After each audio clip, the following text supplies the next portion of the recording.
concerts, musicals, plays. New Mexicans are getting gouged, even ripped off by scalpers, gobbling up huge blocks of tickets before you even have a chance to buy them. So how can this happen?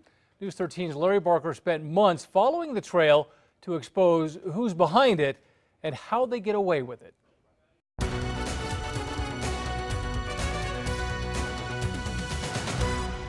We're doing a news story on your business. Do you want it? Do you want to comment or not? Turn off the camera, please. You're on my private property. Turn off the camera. He's a high-profile kingpin in a lucrative business he won't talk about. It's a booming, secretive industry that impacts anyone who's ever been to a major sporting event, a pop concert, or the theater.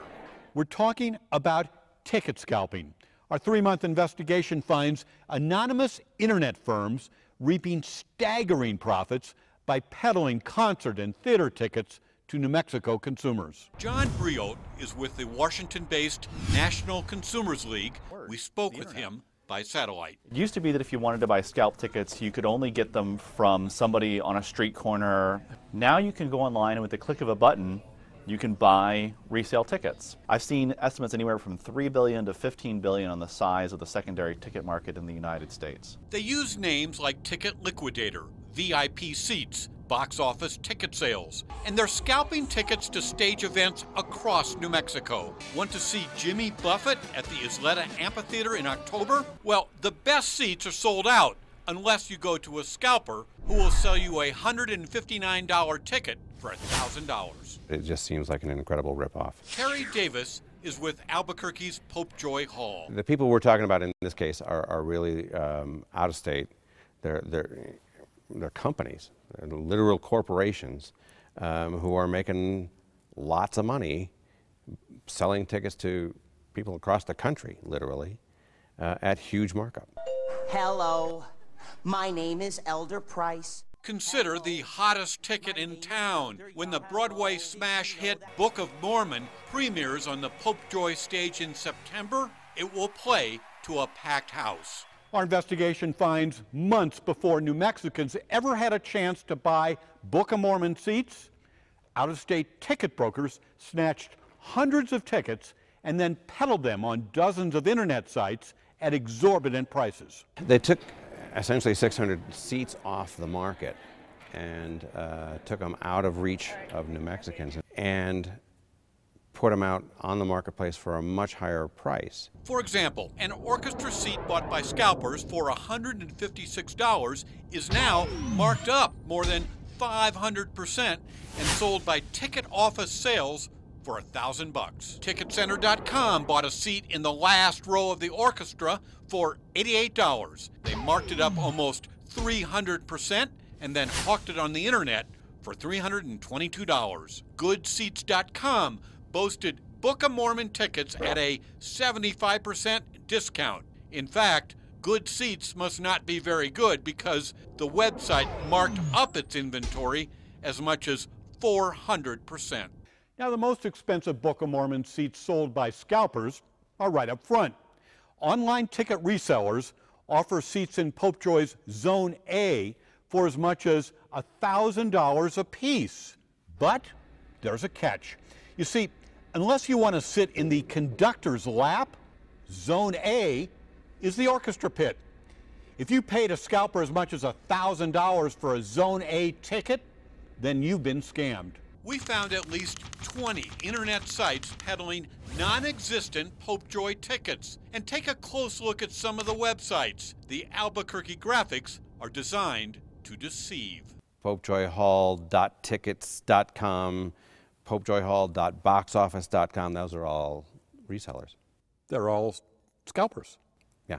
I think it's absolutely deceptive to the public if you are creating a website that looks like the box office or is purporting to be the box office or somehow associated with the box office. So how did scalpers get their hands on Pope Joy's Book of Mormon tickets? Well, before offering tickets to the public, venues like Popejoy commonly sells seats to local community groups, like the Chamber of Commerce. Nobody noticed when out-of-state scalpers got on the group sales list and scarfed up big blocks of tickets at face value. For example, Michael Huey with Dream Team Tickets in California bought 116 Book of Mormon tickets, marked them up, and sold them at inflated prices. Ann Faust of Atlanta grabbed 454 seats. Faust and her husband own the scalper site Amazon Tickets and Events. Molly LaFleche snagged 50 seats for the Ticket Galaxy in Connecticut. An online scalper bought the ticket to this seat in the orchestra for $88. A website called Good Seat Tickets then marked it up 160% and sold News 13 the very same ticket for $145. The corporate office for Good Seat Tickets is listed at this address in Chandler, Arizona. However, nobody here had heard of them.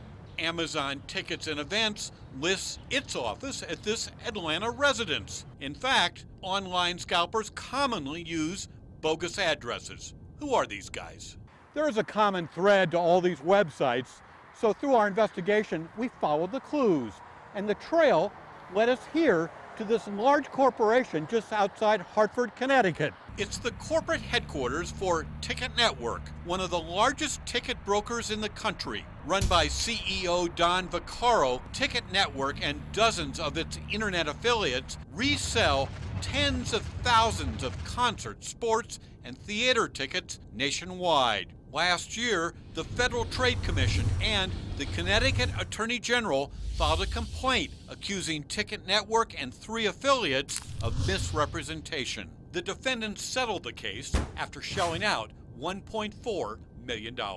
We dropped in on Don Vaccaro's Connecticut office to ask about ticket scalping in New Mexico. Is Don Vaccaro? Let me see if he is. Is he expecting you? No, he's not. He's actually out of the office at the moment. So sorry that he wasn't in for you today. But in fact, Don Vaccaro was in the office. We caught up with him in the parking lot. What's your name? Larry Barker.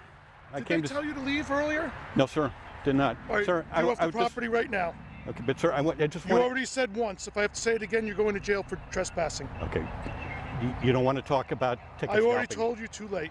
While Don Vaccaro didn't want to talk, Connecticut Attorney General George Jepsen had plenty to say about Ticket Network. The practices employed by Ticket Network were deceptive. Under Connecticut law, we did an investigation and eventually settled in a way that Ticket Network was required to not use words like official, not use pictures or symbols that would suggest that they were an official site, and that the disclosure that they were a secondary resale market had to be prominently displayed. Today, Popejoy's entire inventory of Book of Mormon tickets are sold out. However, scalpers are still selling top dollar seats in the orchestra pit. How do you put scalpers out of business here at Popejoy Hall? Yeah, I don't know that you can. The only way for us to shut it down is to really make an appeal to the public and say, stop buying them from them. Larry Barker, KRQE, News 13.